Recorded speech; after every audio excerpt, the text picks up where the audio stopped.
Rise up and be healed in the name of the Lord Jesus Christ.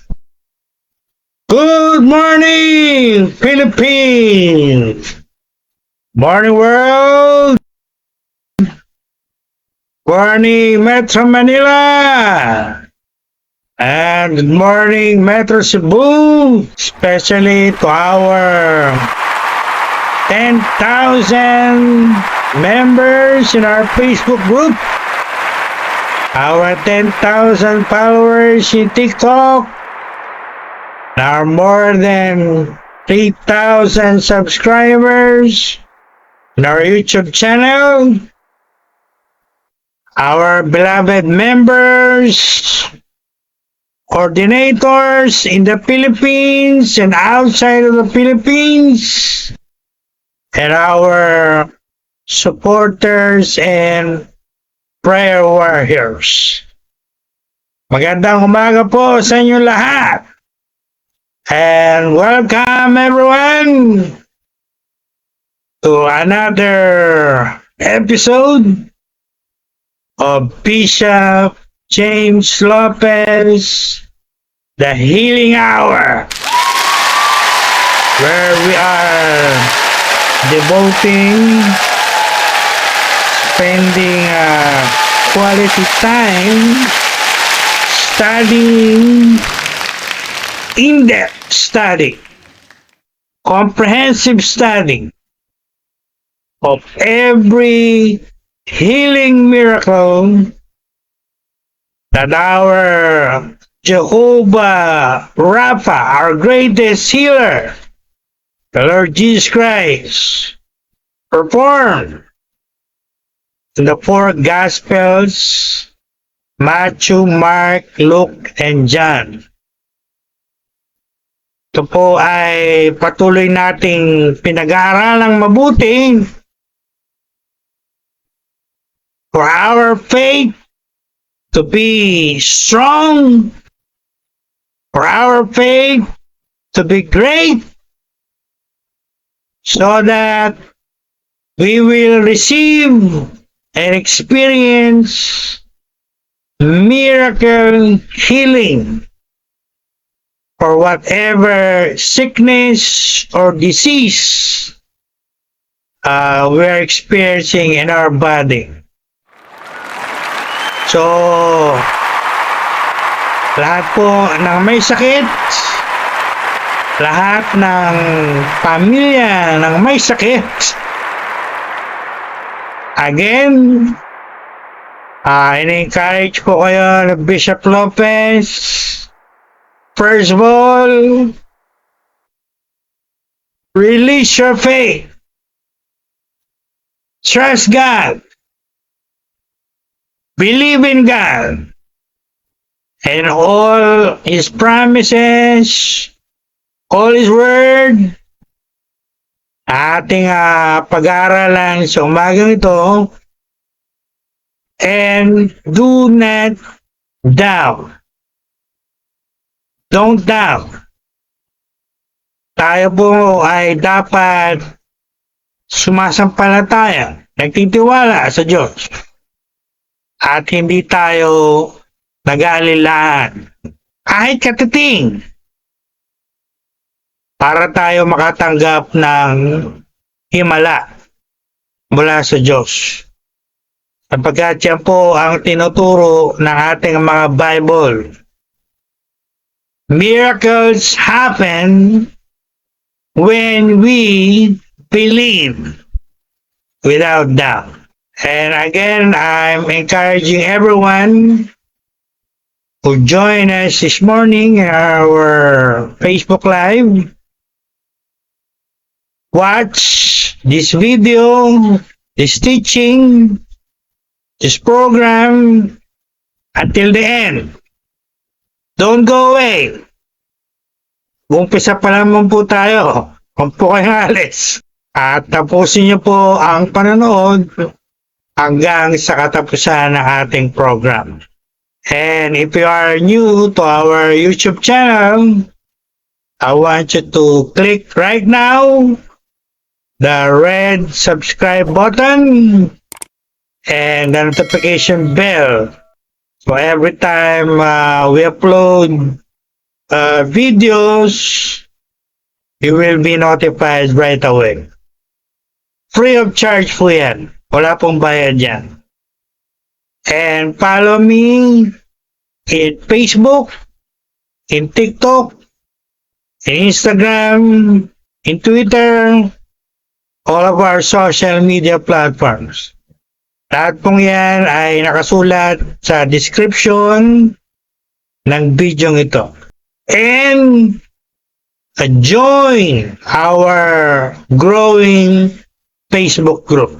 And this is your servant, God's servant, Bishop James Lopez, the President of Jesus Still Heals Worldwide Healing Ministries, the President of the Masters Online Seminary, and student of World Religions, Harvard, USA.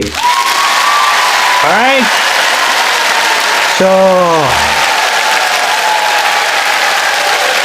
as usual, ngayong umaga, ay makikinig tayo, mag-aaral tayo ng salita ng Diyos. And after that, we're gonna pray. We're gonna pray for the sick. Right? And this morning, ako po ay muling naghanda ng napakagandang message, lesson about divine healing. Yung nga po pala, bago natin makalimutan, disclaimer po muna tayo. Basahin niyo po yung ating disclaimer. Alright? Friends, I am a doctor of theology. And what I'm practicing is so-called divine healing, written in our Bible, particularly in the 4 Gospels. And whatever medical information o term na akin pong ma-mention o ma-share sa video ito, they're all quoted from Wikipedia, World Health Organization, and Harvard Health Publishing.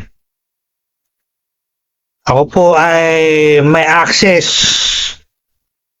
sa Harvard Health Publishing as a student of Harvard, USA. So clear po yung ating disclaimer. Again, I encourage everyone to read it. Read it carefully. Meron pong matandang lalaki. There was an elderly man na nagpunta sa kanyang doctor one day. He went to his doctor one day and he said to his doctor, "Doc, my whole body hurts or in pain. Sakit ang buong katawan," sabi niya sa kanyang doktor. And his doctor asked him, "Really? What's the problem? So show it to me," sabi na kanyang doktor. So the man touched his head. "Ouch! Aray!" sabi niya, masakit. Masakit ang kanyang ulo. And then he touched his shoulder. "Masakit! Ouch!" sabi niya. And then he touched his stomach. "Ouch! Masakit, Doc," sabi niya. And then he touched his knees. Again, he said, "Ouch! Masakit, Doc." Last, he touched his feet. And again, he cried out and said, ouch! Sakit! His doctor said to him, your body doesn't hurt. Your finger is broken.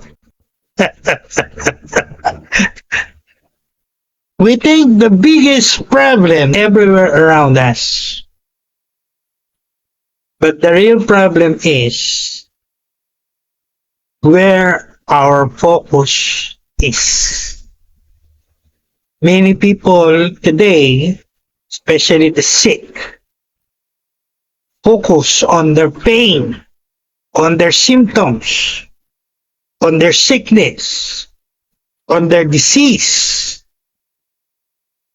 But they spend very little time focusing on God's Word. You got it right. Nakapokus po sila sa kanilang mga karamdaman, sa kanilang mga sakit, sa mga simptomas, sa kanilang karamdaman, particularly pain. He said to his pastor, Pastor, I have memorized 50 healing verses. Pag sinabi pong healing verses, yan po yung mga verses na tumutukoy sa healing. Ang sabi niya sa kanyang pastor, nakapag-memorize siya ng 50 verses about healing. At alam niyo po ang sagot na kanyang pastor. Kami ng pastor niya, wonderful, great, kanga ng mga kano, great. But the question is, how many of that 50 verses have you obeyed or acted upon? Yun po ang problema. Yun ang issue ng maraming Christians at maraming tao din sa mundo. Maraming alam sa Bible, maraming verses na memorize o alam, pero ilan sa mga yan ang tunay nila na-apply, susunod, o naiaakto sa kanilang mga buhay. Lalo na pag sila ay dumaraan sa mga pagsubok tulad ng sakit at karamdaman o iba pa klaseng pagsubok. Knowing the Bible is wonderful. Agree po ako dyan. Hindi ako kukontra dyan. But living the Bible is a different thing. To know it is another thing. To live it, to act it, is a different thing. Guess nyo po yun? So, marami pong tao nagtatanong. Their big question in relation to divine healing that we're studying in this program, why they don't get healed? Bakit hanggang ngayon hindi pa rin sila gumagaling? Hanggang ngayon, wala pa rin mga pagbabago sa kanilang mga katawan, sa kanilang health.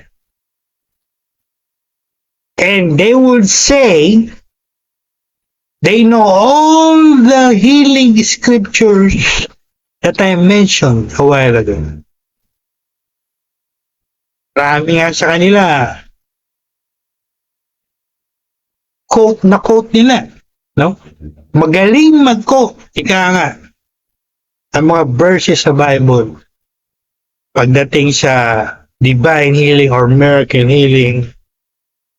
For example, alam natin lahat, kung tayo Christians, many Christians, they can quote that verse. By His stripes, we are healed. Marami po magaling mag-quote ng verse na yan. By His stripes, I am healed. By the stripes of Jesus Christ, I am healed. Sa Tagalog, sa pamagitan ng mga latay ng Panginoong Hesus, ako'y gumaling, ako'y magaling na. The problem is, the reality is, until now, they are not yet healed.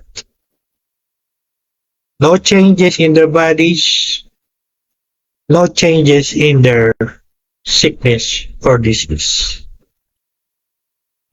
And they wonder, and you wonder, why? Bakit? Isa pong kilalang lingkod ng Diyos sa Amerika,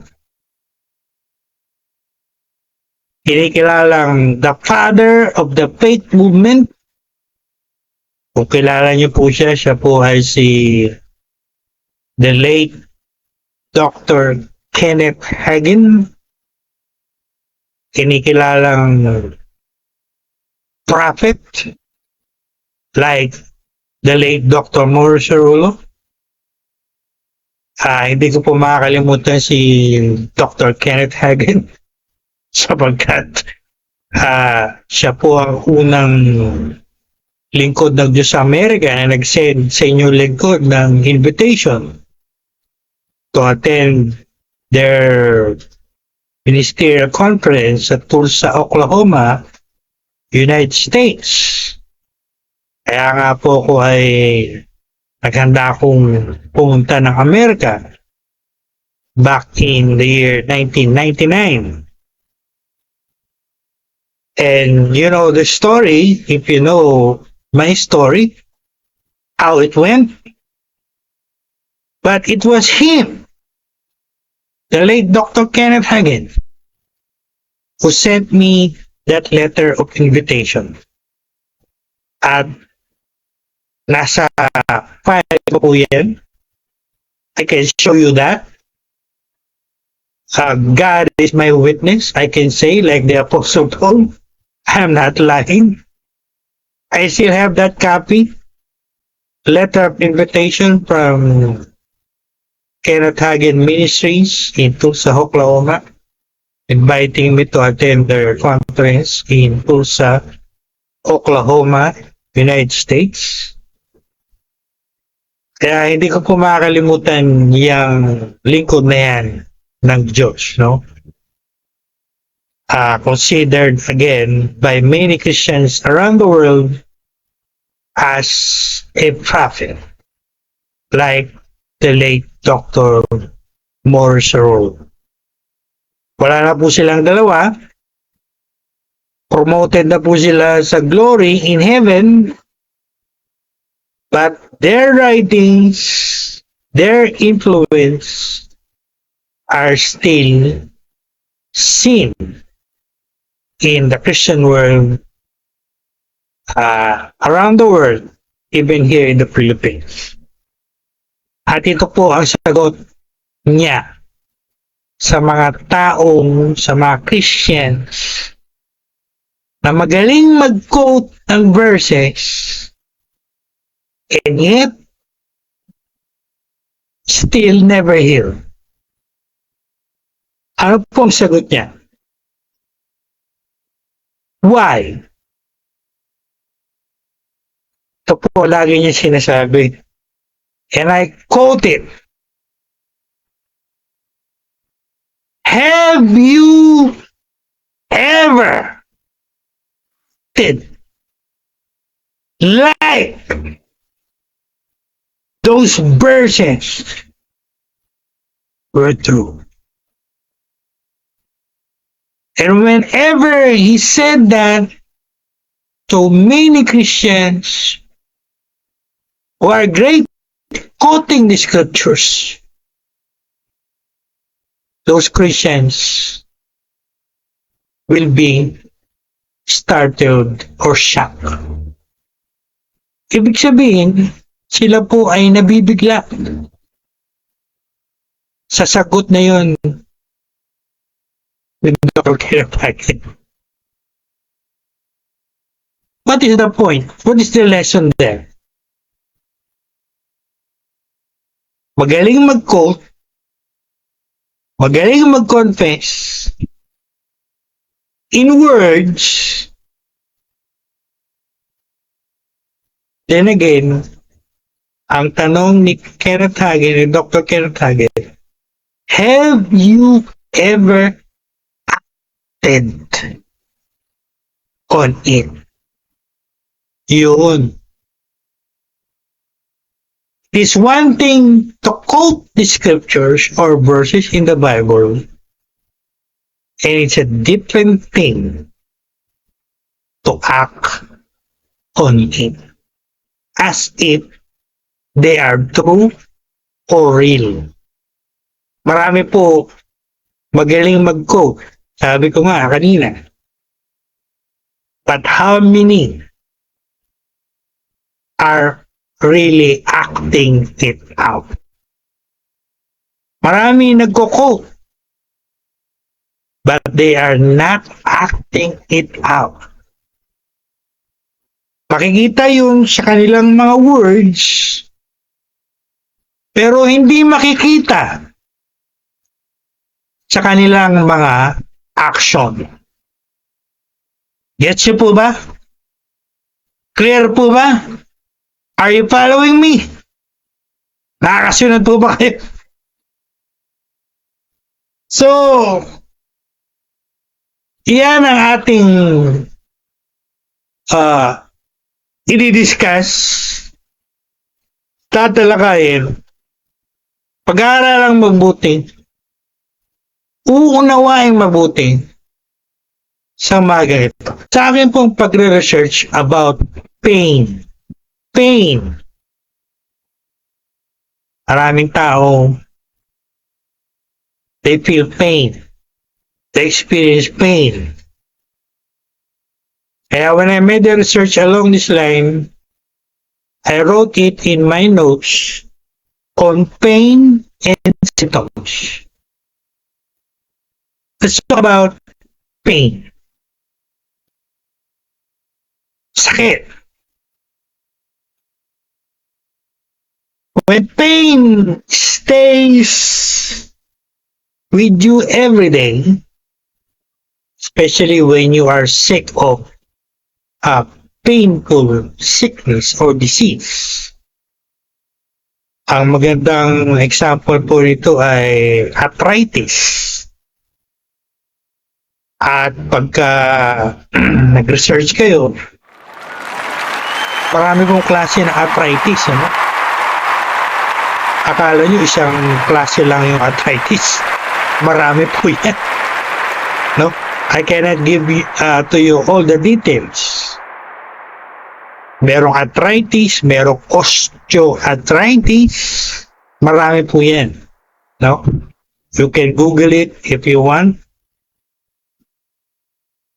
At yung pong may mga sakit o karamdaman ng arthritis o osteoarthritis, they really feel the pain. Painful po na sakit yan, no? Masakit po yan. You a lot of pain.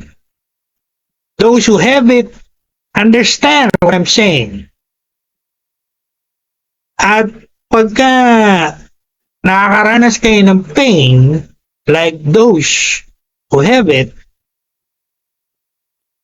it's easy to think about the pain every hour. ang laging laman ng isip mo, ang laging nagre-register sa brain mo, yung pain.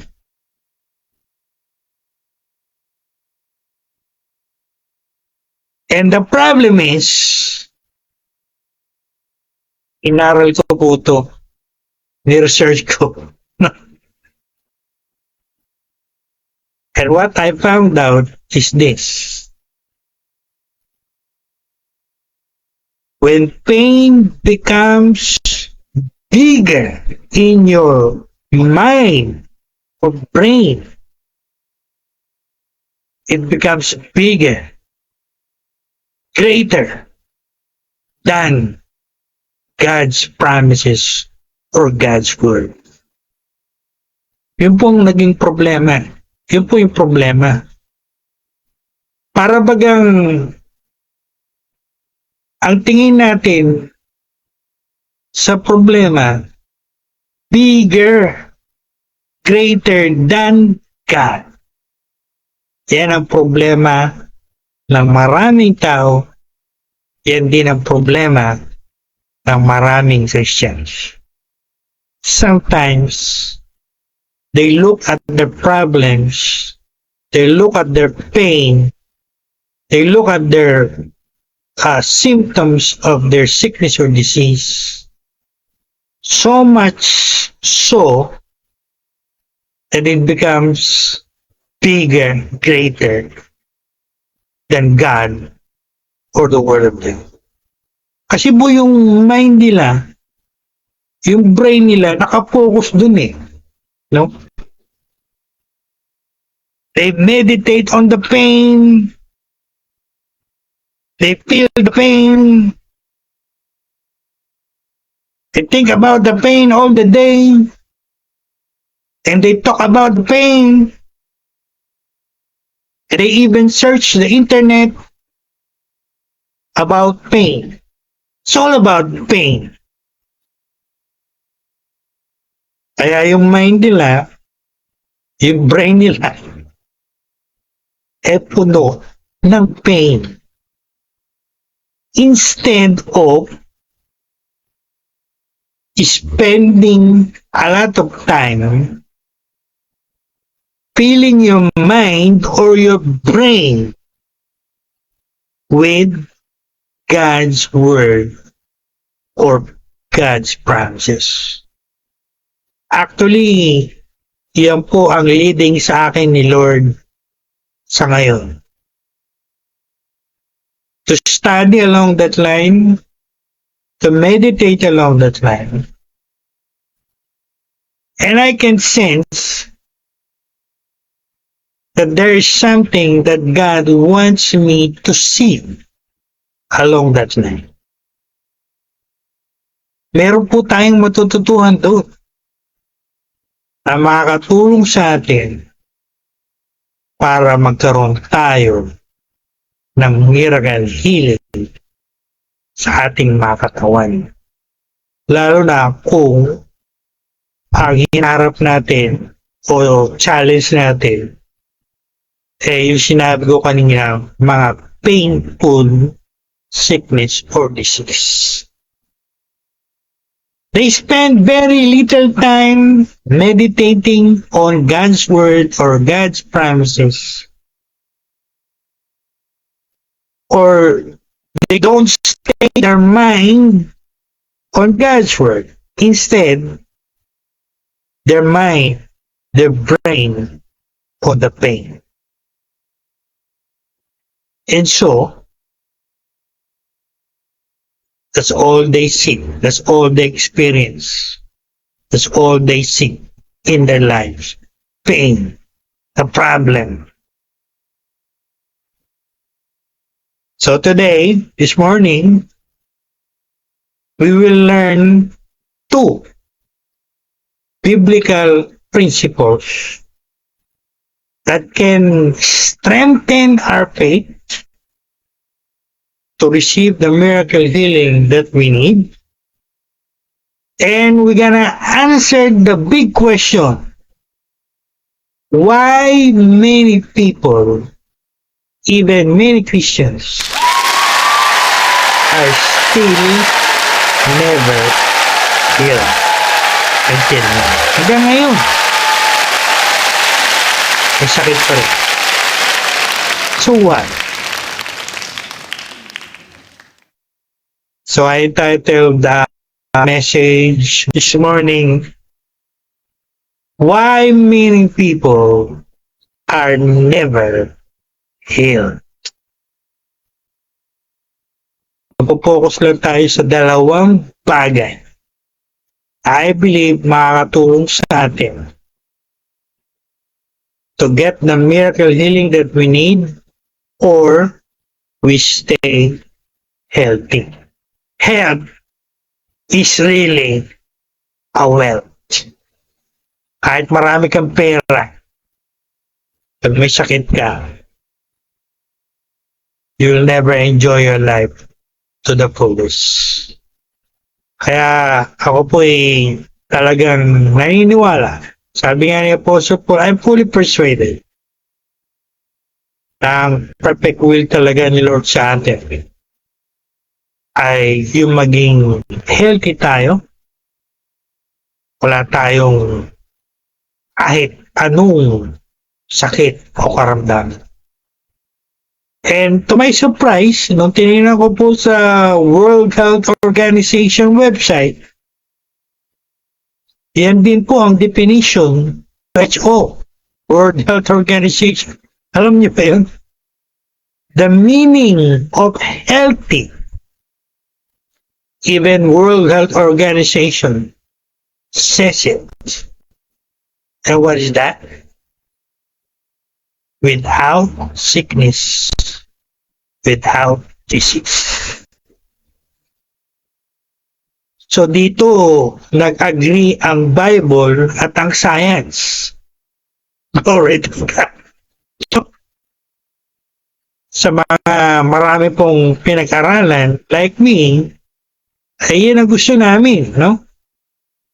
When the Bible and science agree, complement each other, and they don't fight each other or they don't contradict each other. This time, they both agree. The meaning of healthy is without sickness or disease. So you might say, so Bishop, pagka ang isang tao may sakit o may karamdaman, di siya consider healthy. Correct. Tama po. Paano mo masasabing healthy ka? Eh meron kang sickness. Meron kang disease. Even your doctors will not tell you you're healthy. They will tell you you're sick.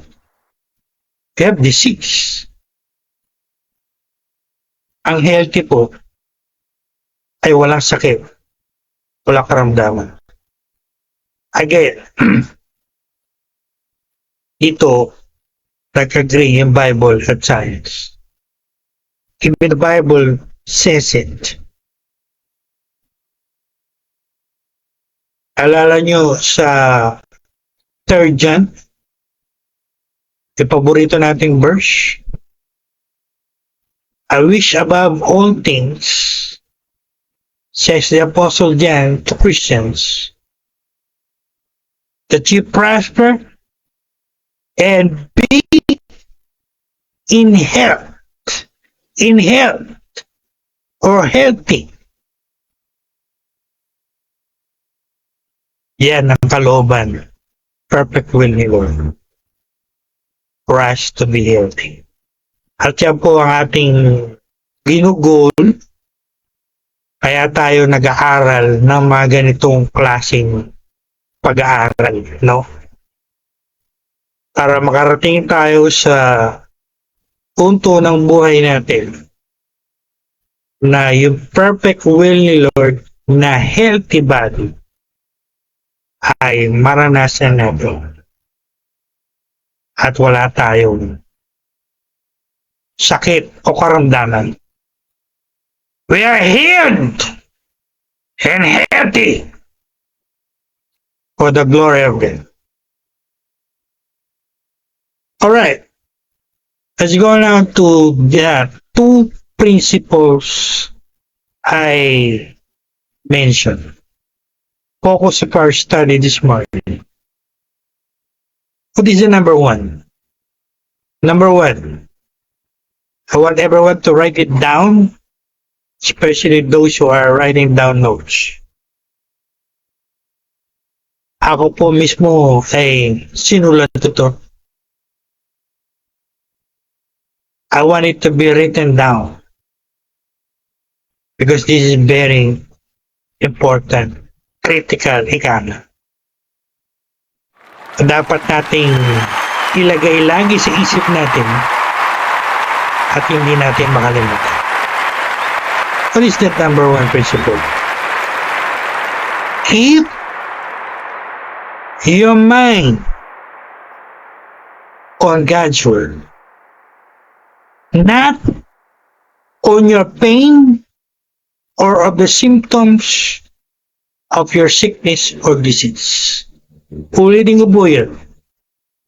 Keep or stay your mind, your brain on God's word, on God's word, on God's promises, not on your pain or on the symptoms of your sickness or disease. Para po sa mga kababayan nating nakakaunawa lamang ng Tagalog o Pilipino, Tagalogin natin.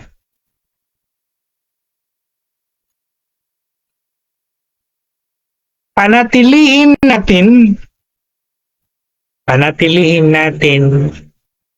yung ating mga isipan na nasa salita ng Diyos at hindi sa mga sakit, pain, o sintomas na nararamdaman natin sa ating katawan. Clear po yan. Maliwanag po yan.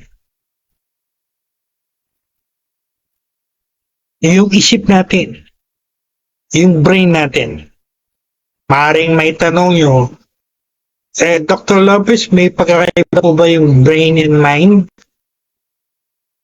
The answer is yes. The mind and the brain are different. Pag sinabi niyo pong brain, you're talking about the physical thing. Physical part of your body. Tama? Ang brain ng utak parte yan ng katawan ng tao. No? But the mind, yan po ay nasa soul ng tao. So the brain is in the body of the person. The mind is in the soul of the person. Your brain one day will be gone. Pag namatay ang tao, nagna sa katawan, alam natin yan, wala nang natitirang brain o utak.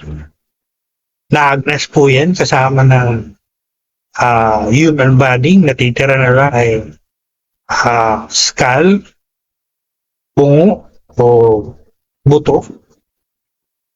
But your mind, which is part of your soul, will last for all eternity. Hindi ko na po elaborate pa yan. I think enough na yung knowledge o information na binigay ko sa inyo.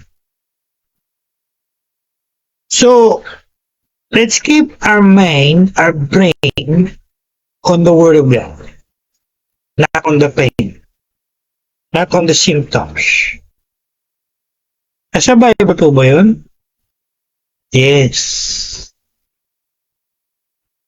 I'll give you one verse from the Old Testament. I'll give you one verse from the New Testament. Alright? FYI, sa mga sumusunod or following me in my Facebook ministry, lalo na yung mga or following my daily devotions, ako po ngayon ay I'm doing a New Testament and a Old Testament devotion. Old Testament, I'm now on the book of Isaiah. New Testament, I just finished Gospel of Matthew. So this coming week, we start on the Gospel of Mark. But the Lord is also leading me to make a devotion on the so-called prison letters of the Apostle Paul. Ano po yung prison letters? Ito yung mga sulat na sinulat ni Apostle Paul when he was under house arrest in the city of Rome for 2 years after he completed his 3 missionary journey. At yan po yung Colossians, Philemon, Ephesians, and Philippians. 4 po yan. So lahat po na aking natututuan, tinuturo sa akin ni Lord, sinishare ko sa ating Facebook ministry in my daily devotion. So I'll give you one from the Old Testament, I'll give you one from the New Testament. One of my favorite verse from the Old Testament, from the book of Isaiah. As I said, how put nasa Isaiah ngayon. And here it is. Very clear po ito. Isaiah 26 verse 3. I'll say it again. Isaiah 26 verse 3. At ito po ang nakasulat. I love it. You will keep him in perfect peace, whose mind is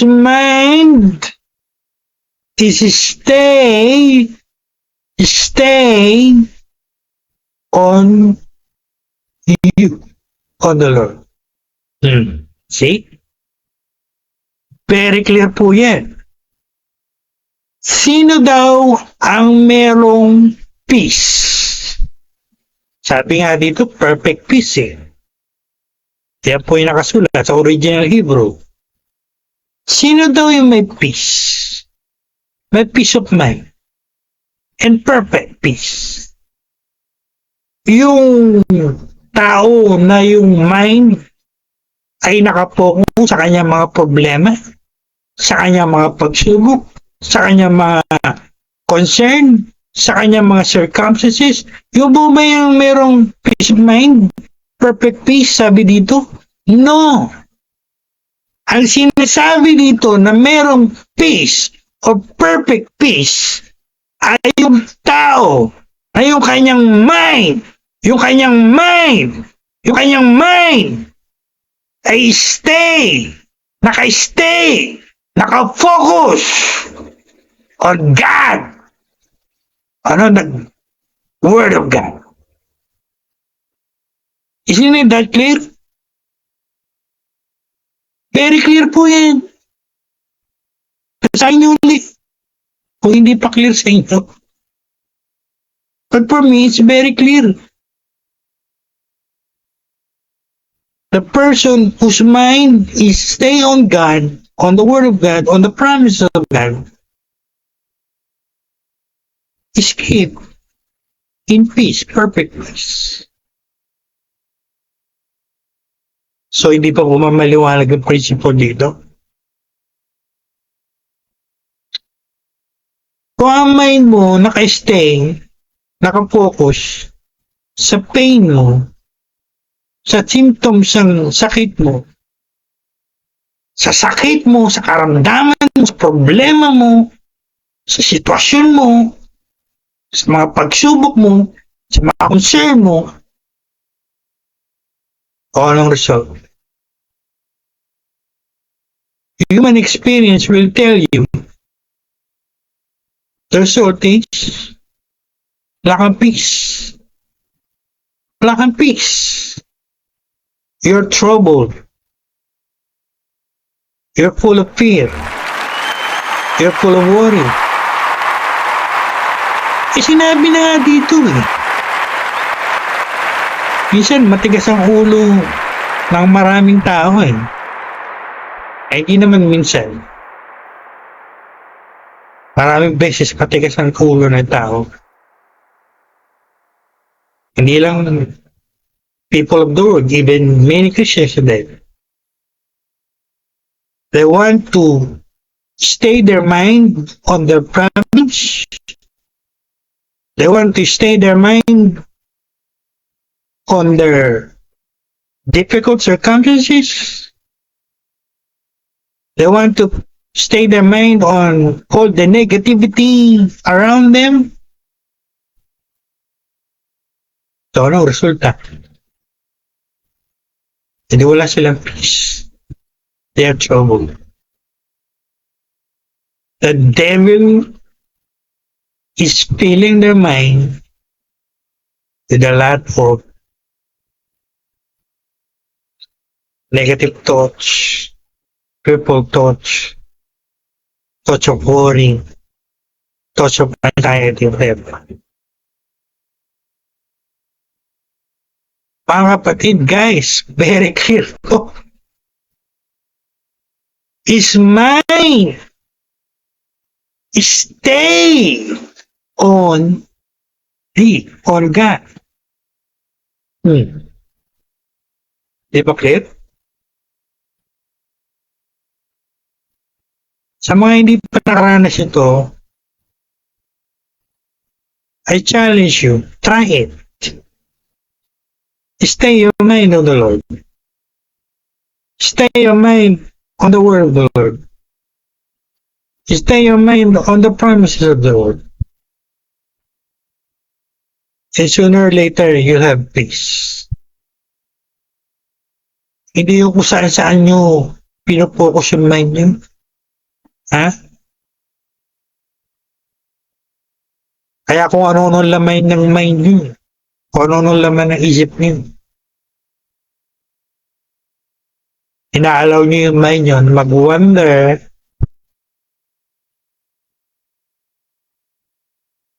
saan-saan bagay, kung saan-saan tao, kung saan-saan circumstances.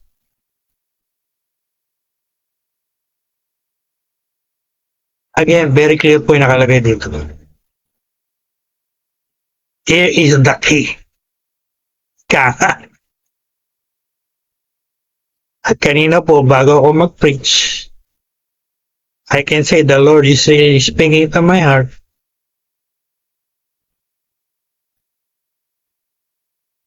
At isa lang ang sinasabi sa akin ni Lord. If you want the things of God, you'll get it through the ways of God. Hindi nyo makukuha yan sa paraan na gusto nyo. Sumunod kayo sa paraan ng Diyos. Ngayon, kung matigas ang ulo nyo, matigas ang puso nyo, sabi nga ng mga matatanda, ay sumigil kayo. Bishop Lopez will tell you, help yourself. Gusto nyo yan. Tigas ang ulo nyo yan. Pero sinasabi na po dito, kung gusto natin na peace, perfect peace, this is the only way of God. It's not your way. You cannot do it on your own way. You have to follow God's way. Again, yan po yung sinasabi sa akin, Lord. kanina before I preach. It is as if the Lord is telling me, tell the people, if you want this, you have to obey it God's way, not your own way. Clear? Clear po ba? The Bible never teach us to keep our eyes or mind on our circumstances. Tama po ba? Meron bang verse sa Bible na nagsasabi, oh, you focus your mind, you focus your eyes on your problems, on your circumstances. Meron bang ganun? Ako po'y master of bibliology. I have studied the Bible from page to page, from Genesis to Revelation, all of it, I can say. Wala akong masasabing verse na nagsasabing even one verse that tells or says, oh, you focus your mind on your circumstances, or you focus your mind on your problems. No, wala po akong mabasa ganun. At wala din kayong mabasa ganun. Ang sinasabi ng Bible, from the Old to the New, you stay your mind on the Lord. And in the New Testament, alam natin yung nakasulat sa Book of Hebrews, what? Looking unto Jesus, or fix your eyes on the Lord. Not on your circumstances. Not on your problem. Not on your pain. Or self. Kaya actually, ito po'y pinakita ng maliwanag sa akin ni Lord.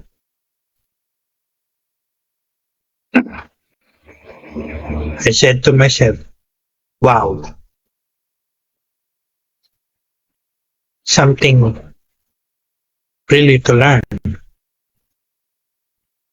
And I hope gano'n din po kayo. So, that's the number one principle. Don't stay your mind on your pain, on your circumstances. Stay it on God, on the Word of God. And meron po akong gustong i-share as an illustration to illustrate this point.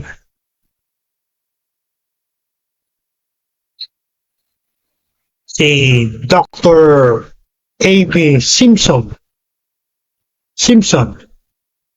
founder of Kamakop. Ano po yung Kamakop? Christian Missionary Alliance, or what we commonly know, the Alliance Church. Yan. Mga nakasama ko po yan, ako ay nag-crusade sa Morong Bataan, the Alliance Church. At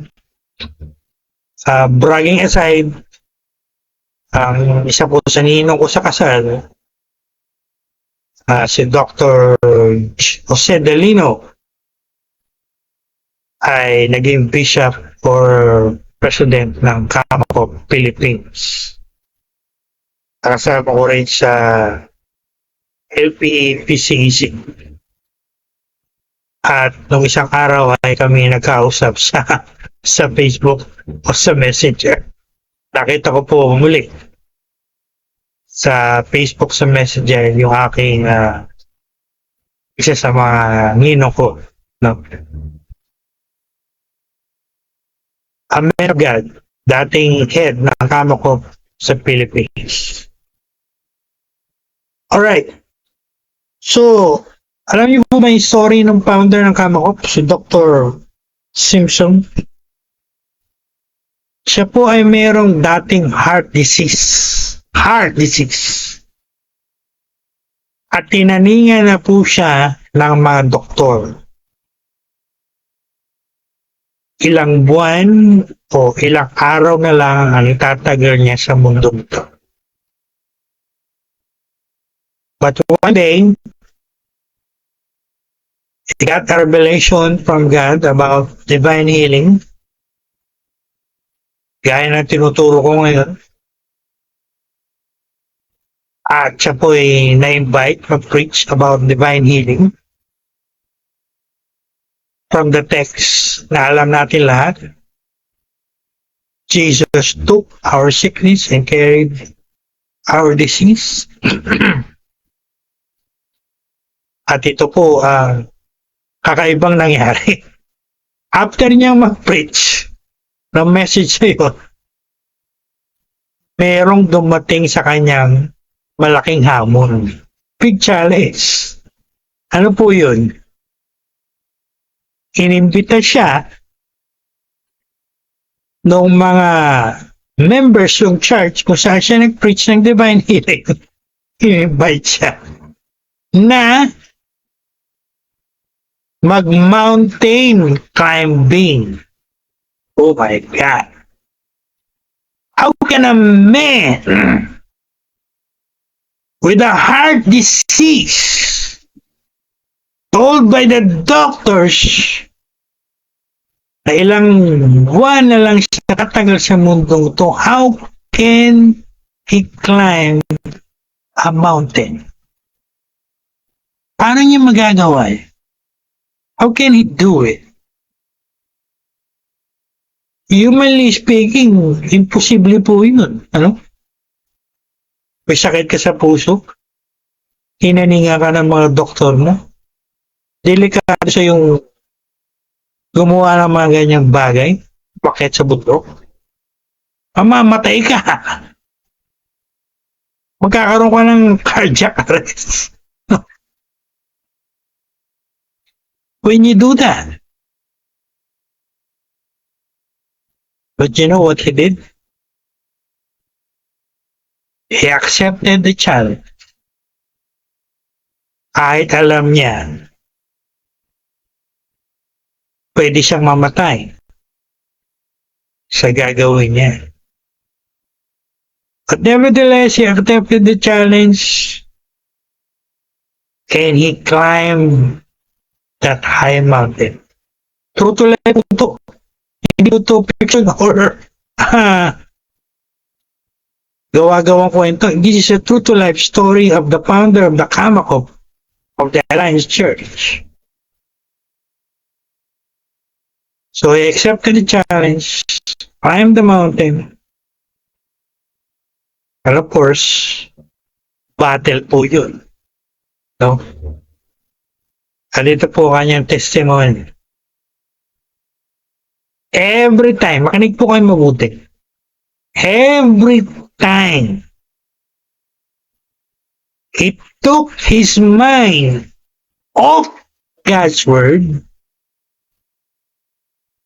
he would feel the symptoms of his heart disease. And that is dangerous. Ano po ba yung mga symptoms ng heart disease? Pain. Alam yan ang mga merong sakit sa puso. Sumasakit yung dibdib. Sumasakit yung parte ng katawan nila sa puso nila. At alam ng mga tao yan, delikado po yan. Pagka meron kang matinding chest pain, lalo na doon sa parte ng katawan mo na malapit sa heart, it can result to heart attack. At alam natin po yung heart attack, delikado po yan.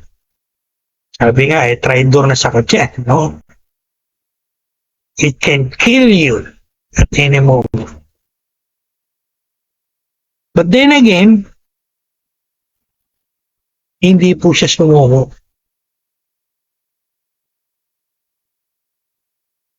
Every time he would feel the pain, He will stay his mind on the Word of God. And so his courage will return, his faith is strengthened. And he kept climbing. He kept fighting that fight of faith, climbing the mountain until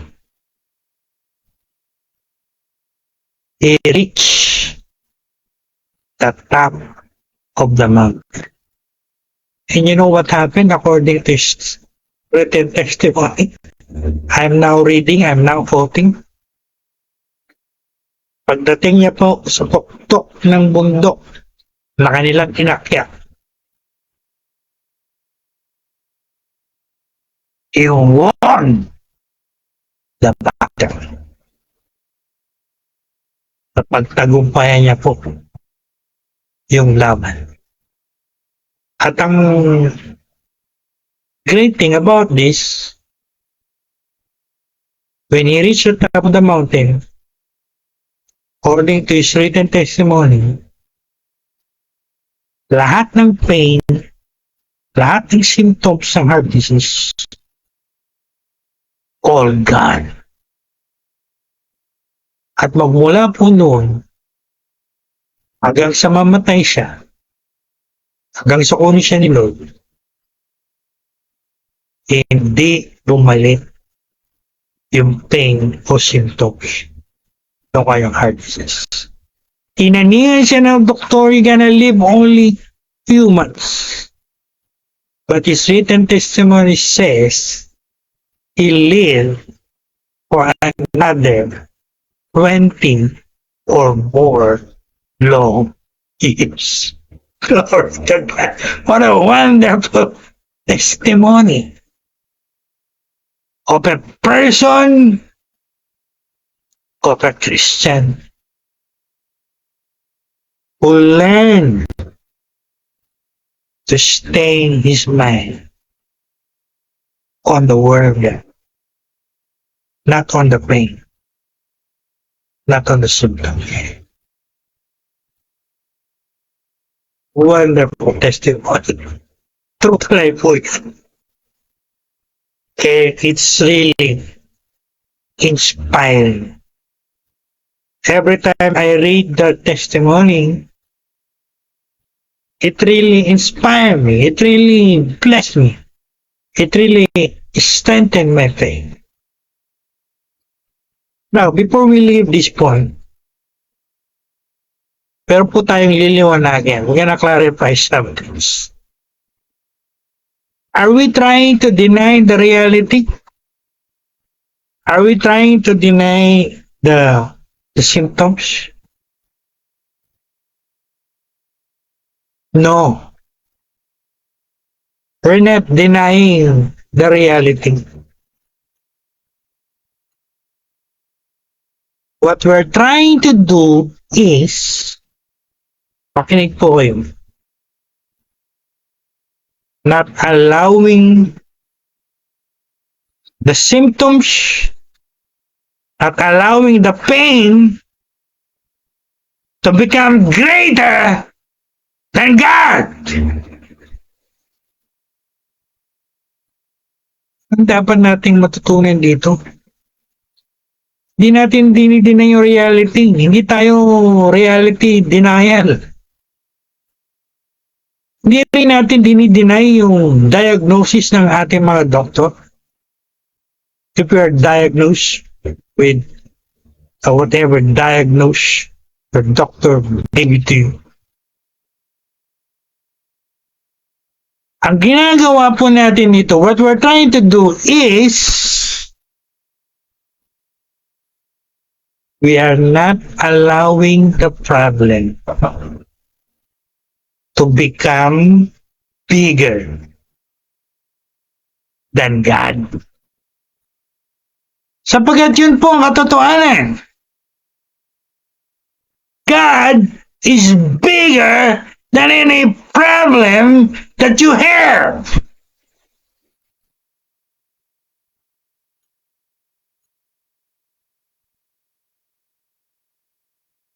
its power is greater than any sickness that we have. Correct?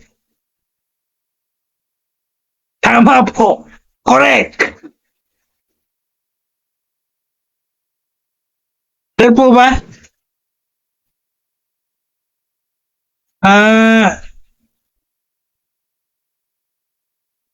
Di po tayo nagtuturo dito na you deny the reality.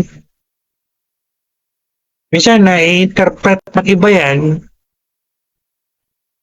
na may misinterpret ng iba na you're denying the reality. Pero hindi yun ang totoo. What you're striving to do is to make God bigger than your problem. And not the other way around. Kaya na ginagawa ng marami. Para bagang yung problema nila mas malaki pa kaysa sa Diyos. Kung tutuusin, ang katotohanan, ang Diyos mas malaki kaysa anumang problema. Nakapokus lang kasi kayo o sila sa mga problema nila. At sa nakapokus sila, it seems bigger. But the reality is, it's not bigger. God is bigger than any problem. Diyan po ba yun? Kaya mahirap po talaga kung lagi tayo nakapokus sa negative. You don't focus on the negative. You focus on the positive. Sabi nga ng iba, nega eh. Nega. Mahilig mag-focus sa negative side. Kaya anong resulta? Hindi troubled. Walang peace of mind. Ika nga nagkakalat. No? Nagwawala. Mali ang focus eh. So,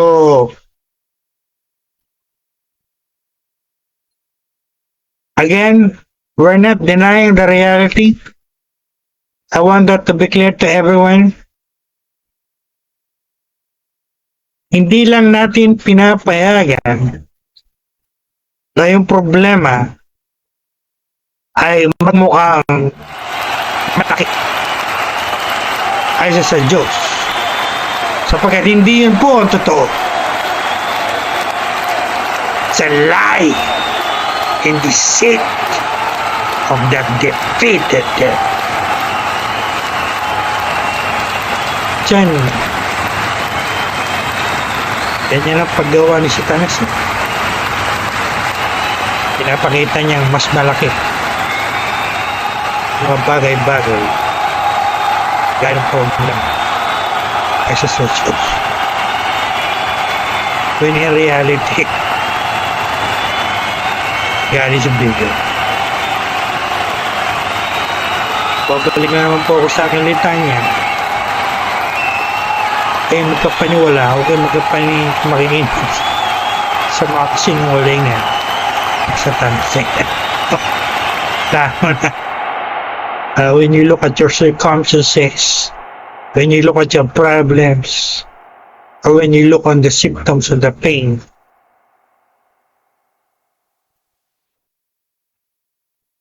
for me, I want to dismiss all of it. It's nothing but lies. The devil.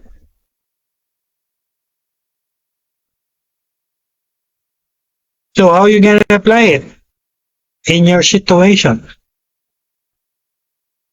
Lalo na if you have painful arthritis, painful osteoarthritis, or you have a cancer, or you have a diabetes, or you have a painful kidney disease, or you're body is in pain because of stroke, or you have a heart disease, like what happened to Dr. Simpson, or you have what they call chronic pain. So we're gonna apply that. This first principle. Well, number one, don't spend your whole day thinking about the pain. Wala ka nang inisip kundi yung pain. Wala ka nang tinignan kundi yung pain. Kaya minsan pagka sinasabihan, oh, namamaga yung parte ng katawan mo. Personally, I don't look at it. I don't focus on it. I see beyond it. Maraming tao, iba eh.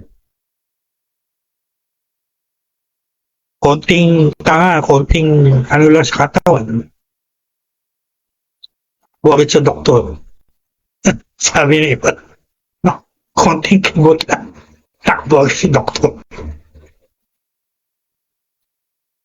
Huwag ganun, no?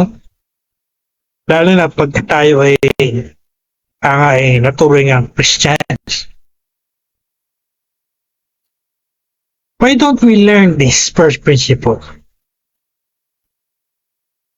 We spend more time staying our mind on the Lord, on the word of the Lord, on the promise of the Lord, so that we will have perfect peace and we are not troubled.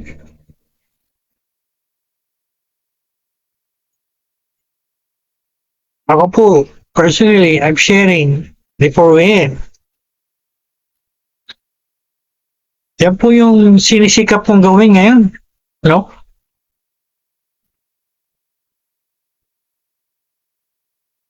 Iniisip ko yung mga verses na alam ko. It is God's will for me to be healed. The Lord wants to heal me. And He paid the price for it. He took it all. He carried it all on the cross. By His stripes, I am healed.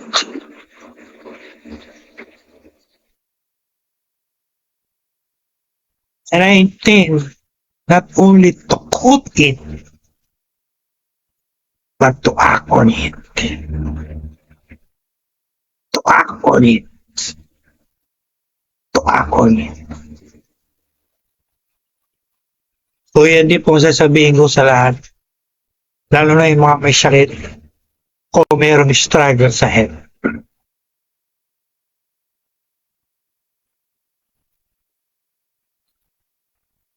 Focus natin yung mind natin sa word ni Lord. Sa promise Lord. Not on those pain or symptoms.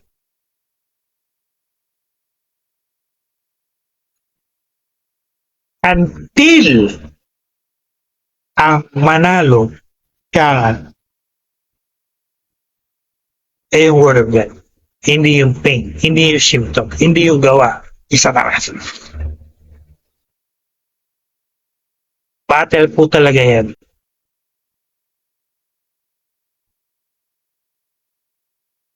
Kahit yung may cancer, consider na sa battle, no? They call it their fight against cancer.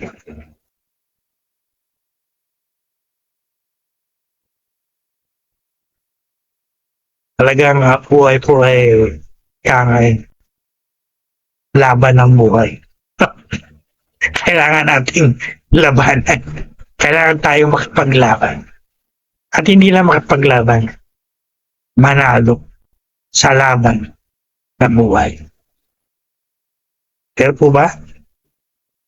At kasama po yan, yung the battle for our health. Sapagkat meron tayong kaaway, gusto tayo kasakit. At meron tayong Diyos, gusto tayo gumaling. E battle talaga. Right? So, we fight to win. Right? And how we gonna win? Not by filling your mind with all the works and lies of that defeated lying devil.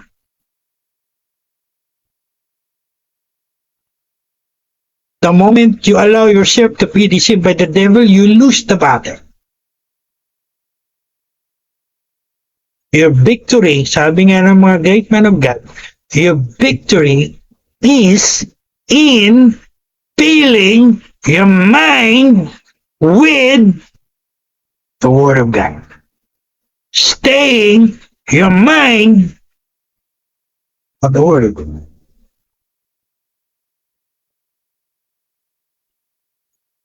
Clear po ba?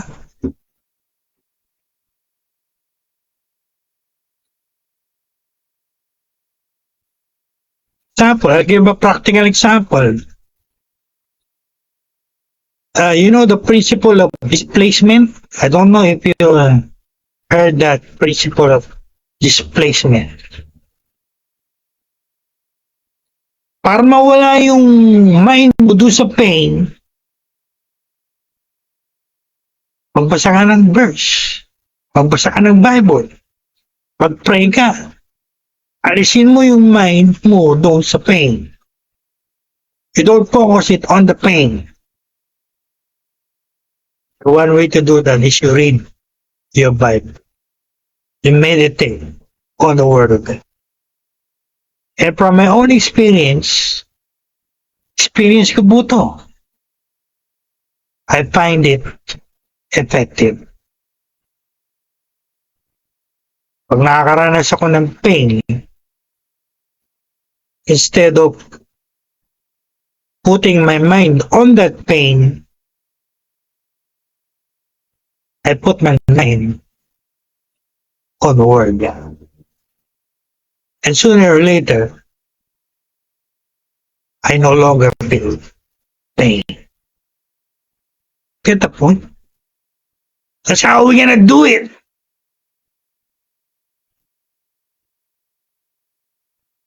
Read the Bible. Read your Bible.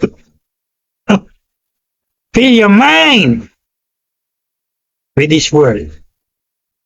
Kaya nga po kanina sa umpisa ng ating program, I intentionally flash that picture that says, fill your mind, flood your mind with the Word of God, because if you don't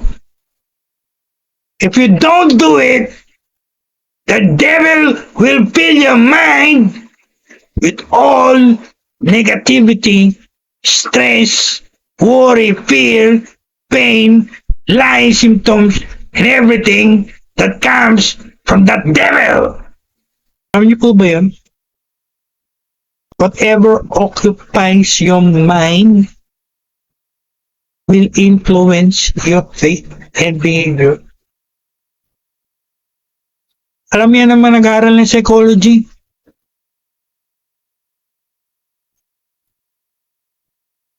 At kami, ang yung lingkod sa kabutihan, sa awa, nakapag-aral din ng psychology. It's all about the mind.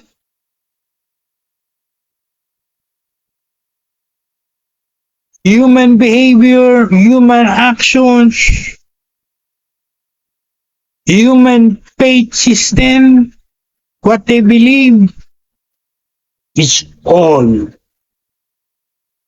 what occupies their mind. Kaya napakahalaga po talaga na kinokontrol natin yung mind natin. At kung kayo Christians, alam niyo yung tinatawag na battle of the mind. It's in the mind. Whosoever wins in the mind wins the battle. So, kung sa mind pa lang, talo ka na, talagang talo ka. No? Kaya hindi po ako magtataka kung nakalagay sa Philippians chapter 4 verse 8. Ano nakalagay sa Philippians chapter 4 verse 8? Think, two thoughts, right thoughts, happy thoughts, lovely thoughts. Ano pa? Basahin nyo. Paganda po ng Philippians 4:8. It's all about the mind. What you gonna do with your mind. Hindi pa po ako gumagawa ng series of messages about the human mind. But itong mga sinishare ko, may kaugnayan po dyan. So clear po ba? Don't let your pain becomes your meditation. Or don't let your problem become your meditation. Or don't let your circumstances be your meditation. Let God's word be your meditation. At pagka nagawa natin itong first principle na to, I'm sure we are on our way to victory, to divine healing. Glory to God. Number 2, last point. Not only we stay our mind on the Word of God, but we act on it. So, kung sinabi ko kanina, don't just say it or quote it or confess it. It's one thing to say it and quote it, as many Christians do, but they failed. Where is the failure? In acting those scriptures. I'll give an example.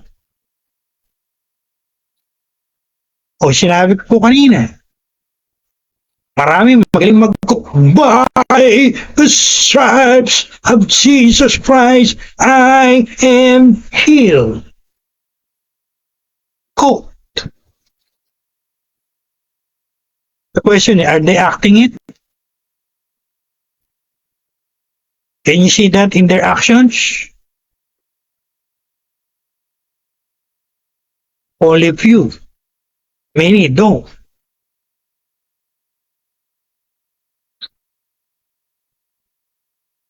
Ano pong magandang illustration nito? Yun po nakasulat sa Matthew chapter 9 verse 3. Remember the paralyzed man na dinala na kanyang mga friends kay Jesus one day? Ano po sabi sa verse 2 ng chapter 9? When Jesus saw their faith. Ang malaking tanong doon, paano nakita ni Lord yung faith nila? How? Did they confess or say something? No. Actually, wala nga kayo makikitang confession dun eh. Wala. All you can see there when you study the passage, no confession, just actions. Ano yung action dun? His friends brought him to Jesus. Action ba yun? Yes. Confession po ba yun? No. O nung sinabi ni Jesus sa kanya, doon sa paralyzed man, stand up and walk. Did he act on it? Yes. He made an effort to stand. Although alam natin, ang paralyzed, hindi po makatayo yan, hindi makalakad yan. Lalo na po itong case na to sa Matthew chapter 9, verse 2. Bedridden nga siya, nakahiga nga siya sa higaan. Kaya nga dinala siya ng mga friends niya. Hindi siya makatayo, hindi siya makalakad eh. Kung ika-classify ito ng ating SSS, Social Security, kung ika-classify ito ng SSS, total disability ito. Hindi ito partial disability. Total disabled to. Cannot stand, cannot walk. Salamat kayo kay Lord kung nakakatayo pa kayo, nakakalakad pa kayo. But this man, totally disabled. When the Lord said to him, son, actually pinag-aralan ko po yan, at God willing, we'll have an expository sermon next Sunday on this story. I'll give you all the Greek. Tinignan ko po lahat ng Greek word na ginamit. When the Lord said to him, stand up, he stood up. He acted on the word of the Lord. He did not complain. He did not object. Wala po kayong mababasang words or confession dyan. It's all about action. Action of faith.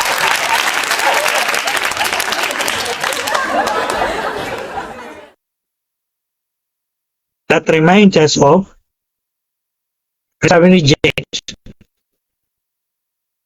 faith without works, without action, is dead.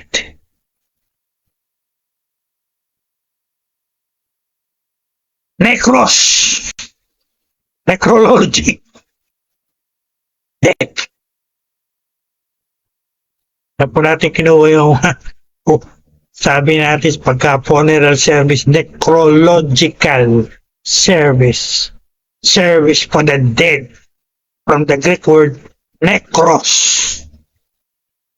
In the occult, necromancy. Consulting the dead.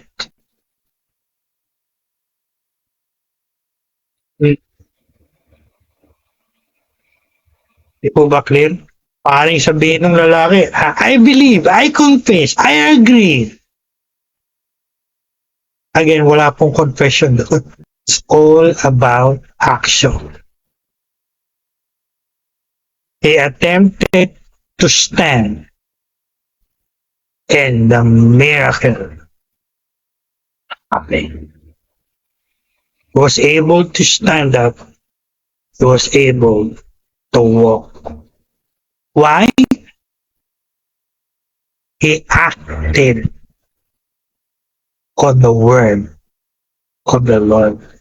And the Lord spoke to him. When the Lord said to him, stand up and walk.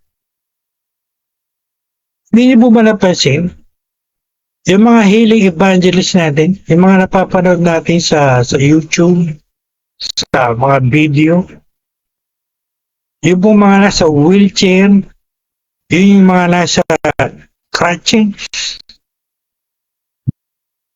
Pag sinabi sa kanila ni Penny Hinn, Dr. Morris Solo, iba pang healing evangelist, get up from the wheelchair, walk! Those who obey that, those who stand up and try to stand up, are those who are healed. Nakakita na po ako niyan. Marami akong nakita ganyan. Lalo na pumunta si Benny Hinn at Morris Cerullo dito sa Pilipinas. Nakita namin yan sa Quirino Grandstand, sa Luneta, sa Araneta Coliseum, sa Ultra. Genuine po yan, mga totoong miracle yan. Kung kayo makakita ng mga nasa wheelchair, ng mga dalang crutches,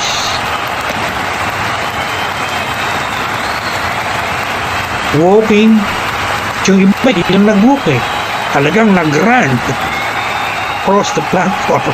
See, that is the miracle of God. That's the power of God. But then again, how they were healed? Bakit sila guling? Paano sila gumaling? And they acted on the word of God eh.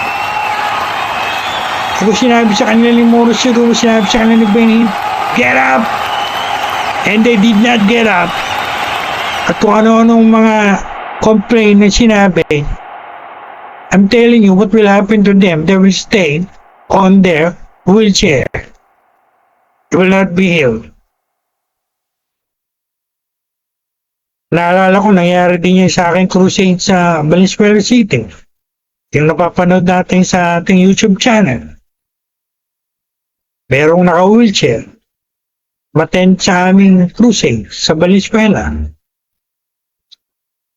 Hindi ko po ina-expect na merong darating na naka-wheelchair. Totoo po yan. Hindi po ako lang sisinungaling. I'm telling the truth. Wala ko ina-expect na darating na naka-wheelchair. Hindi sumagi sa isip ko na magkakaroon ng taong darating na naka-wheelchair. And all of a sudden, in the middle of the service, there he is. Dala-dala ng pamilya niya, naka-wheelchair po. Panood niyo po yan sa ating YouTube channel. At kung sinabi ko sa kanya, get up and walk in the name of Jesus. Oh. Malaki mo mapanood doon na nag-complain siya. Ano po, hindi po ako makalakad eh. Hindi ko kaya eh. Sakit po eh. Wala po kayo mapanood na gano'n. When I said to him, get up, he made the effort, he made the action to stand up. And the power of God hit him, and he ended up standing and walking. Glory to God. So you see, that's how it is. No? Actually, yan din po ang sinasabi ng ating mga doktor, ano? Kung kaya may arthritis, kaya may osteoarthritis. Sa lahat po ng research ko, makikita ko yan.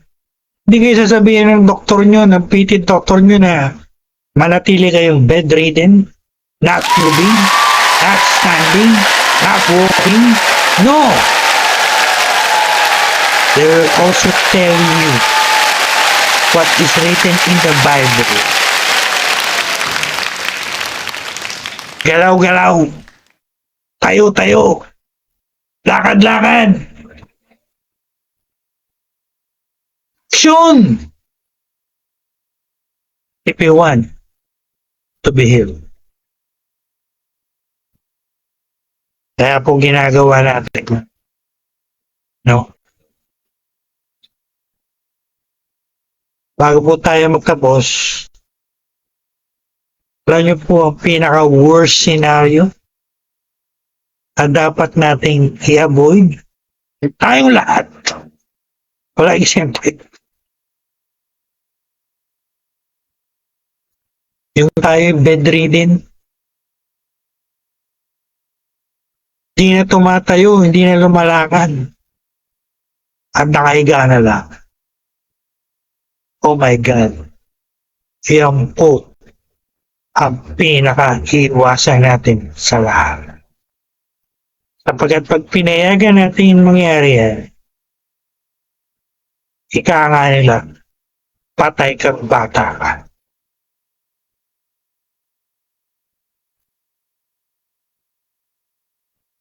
Kaya again, action po, action.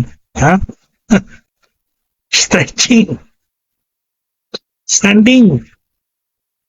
Walking.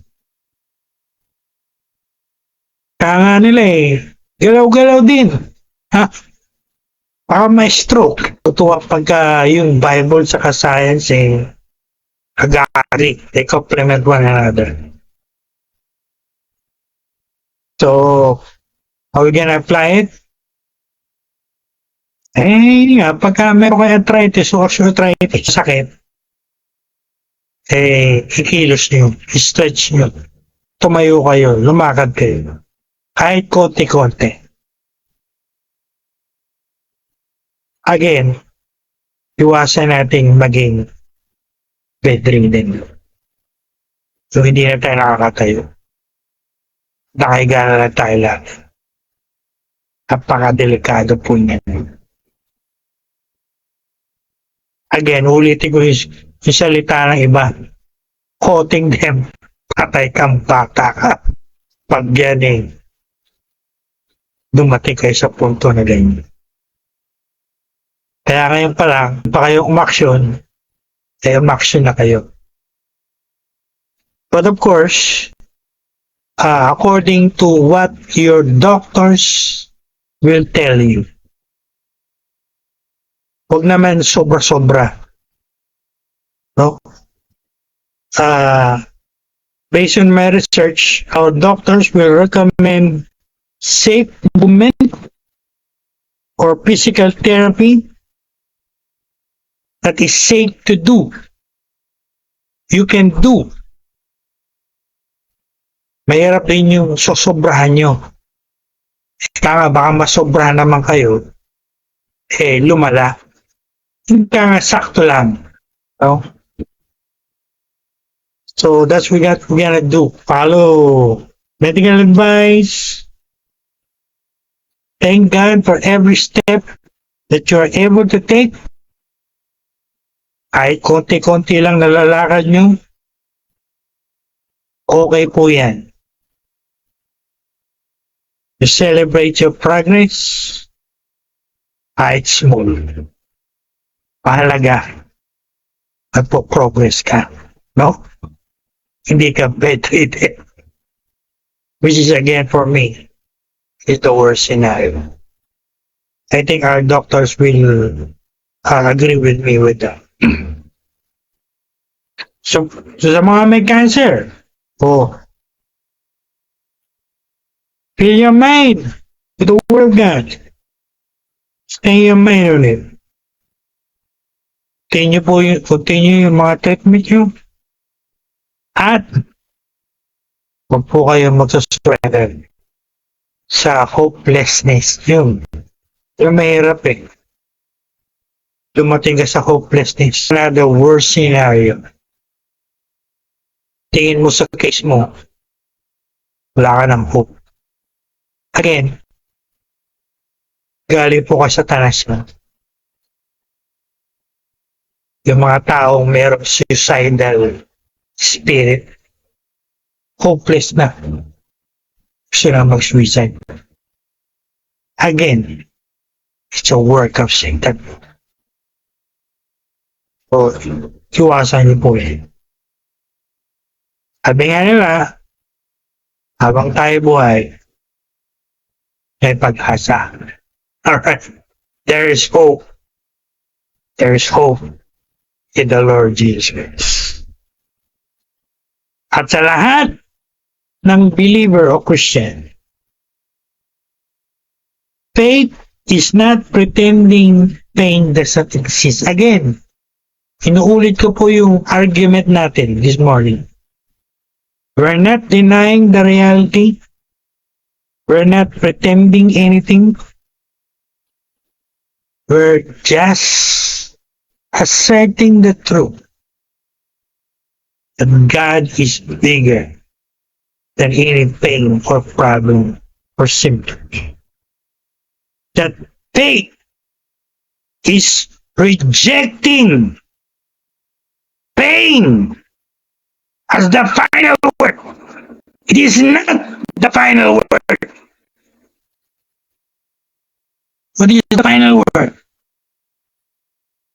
That even the words of your doctors, they are not the final words. Remember the testimony of Dr. Simpson? Tinaningan na siya ng mga doktor niya. Were they the final word? No! What is the final word? The Word of God. We can see clearly sa testimony ni Dr. Simpson. At hindi lang sa testimony ni Dr. Simpson. Marami pong Christians ang may kanyang testimony. Sinabihan ng mga doktor. But they believe the Word of God more than the Word of the doctors.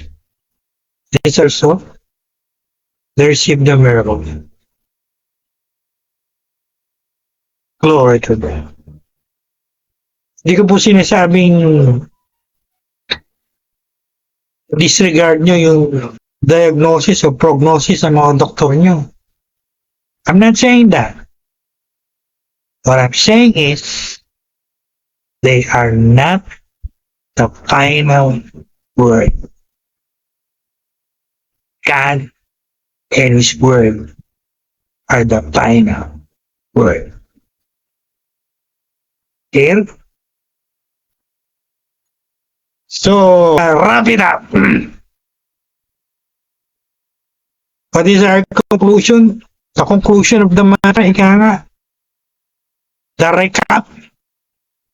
The practical application. Dalawang bagay lang po natin. Beloved guys, learn. This is something that we must learn. Dapat yung matutuhan. Dapat nating matutuhan. Ano yun? We stay our mind on God's Word.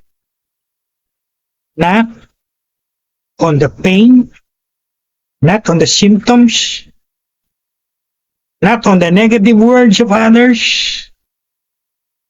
not on the problem, not on the your circumstance. You learn. Naulit-ulit ko po yung word na learn. Because it's the same thing that we must all learn. Learn to act on God's word. Wala tayo puro ko. Tapos, our actions deny, contradict our hope in perfection. Pag kinood mo, I am healed by the stripes of Jesus Christ, you act like you are healed. When you confess God will provide, you act as if God will provide.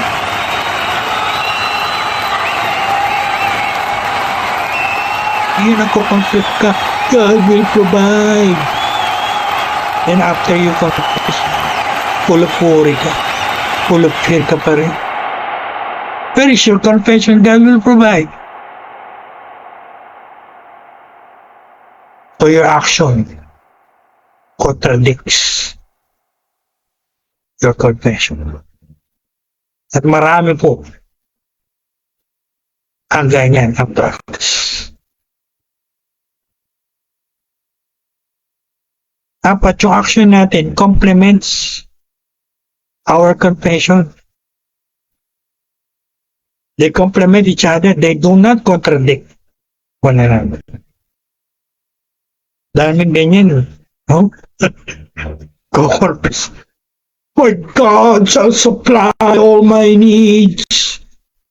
Then after confession, tingnan mo, worried pa rin, fearful pa rin, troubled pa rin.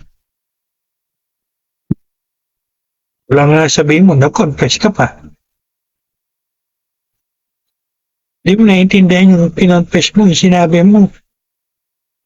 When you really believe God will provide, you are expecting something. Money to arrive.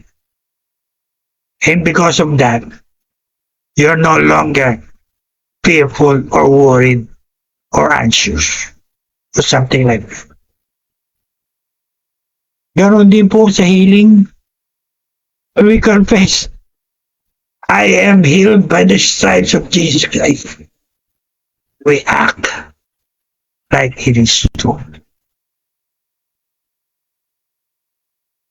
Again, this is something that we must learn.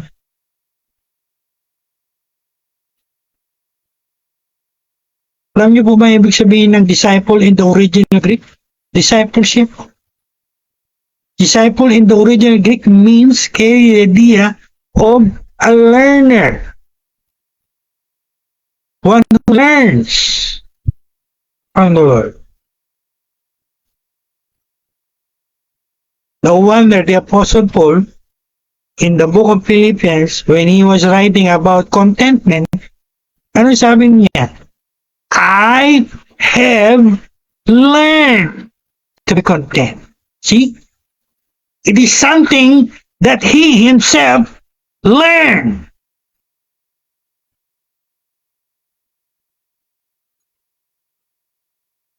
Marami po tayong bagay na we must learn. Huwag tayong hambog. Ha? Huwag tayong mayabang. Iniisip niya, alam niya na lahat. Wala na siyang dapat i-learn. Kung kapag nyo, ano tawag ko dyan? Morun. Hindi. What's that? Fool. Iisip niya, alam niya na lahat. Wala na siyang dapat i-learn.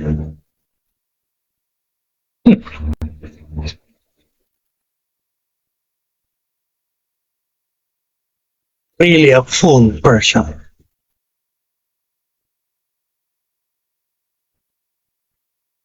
When you study education, life is a learning process. As long as you live, you learn. Kaya po yung mga graduation, hindi ko tinatawag yan na ending. Diyan tawag commencement exercise. And you know what is the meaning of commencement? Does it mean ending or beginning? It's another. It's beginning. It's the start of another phase of learning in your life. Graduate ka na sa University of the East, ika na. You will go now to the University of Experience. So learn these two things. Huh? And again, don't be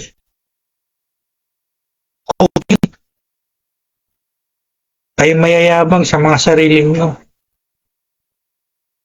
Isip nyo, wala na kayong dapat i-learn sa buhay nito. Kakamali po kayo. Yung mga nagsasabi ng ganyan, yan yung marami pang bagay dapat i-learn sa mundong ito. Wala pa kayong alam. Be frank with you.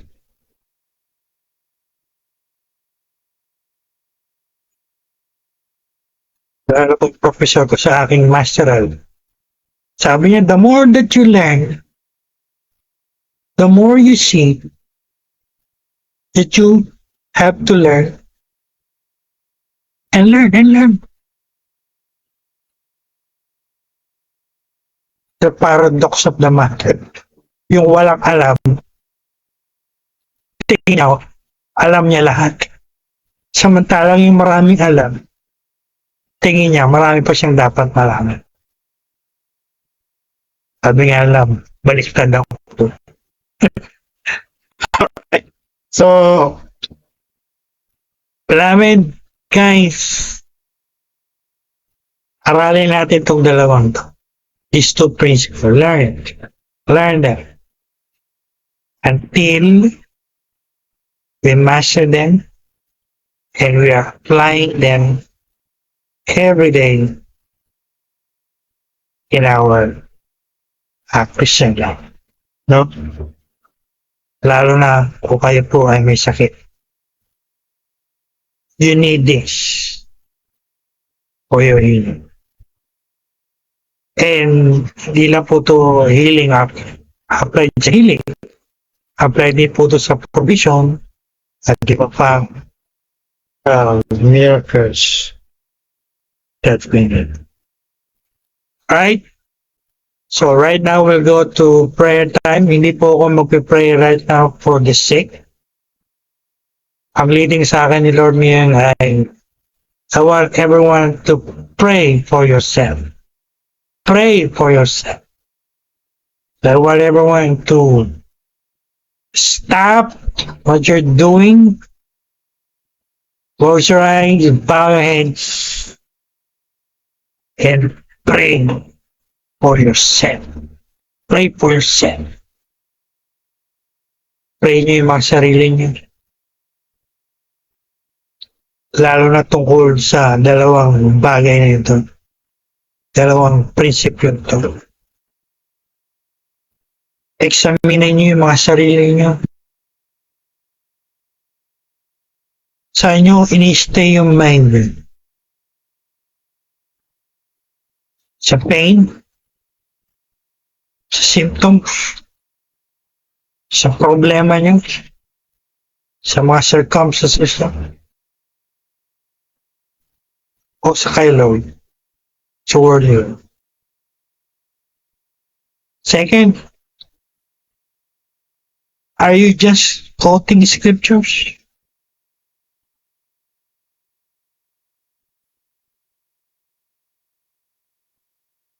Or you're also acting it out?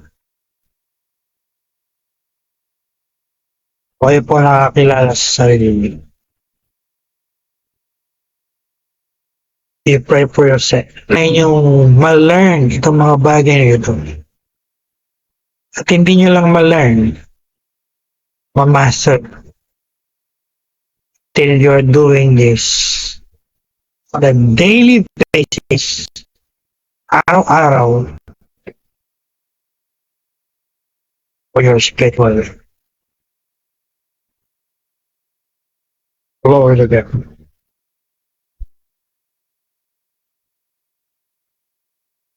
I will give 5 minutes to pray for yourself.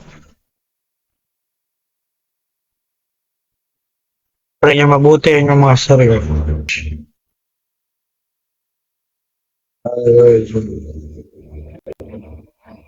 Hallelujah.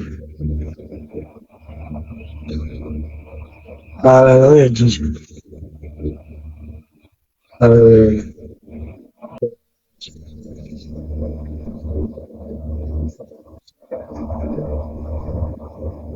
Kayo po tapos na, itaas nyo yung mga kamay.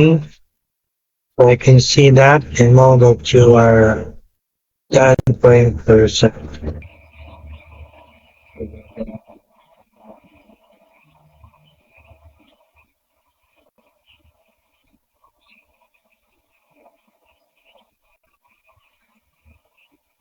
In Jesus' name we pray.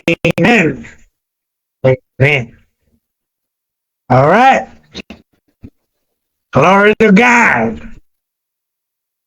And if this message or lesson really challenge you, speaks to your heart, so please give it a like and share it to many Christians, many people around you. And kita-kita po tayo ulit. God willing. And thanks to everyone for joining us and watching this video. God bless all of you richly in Jesus' mighty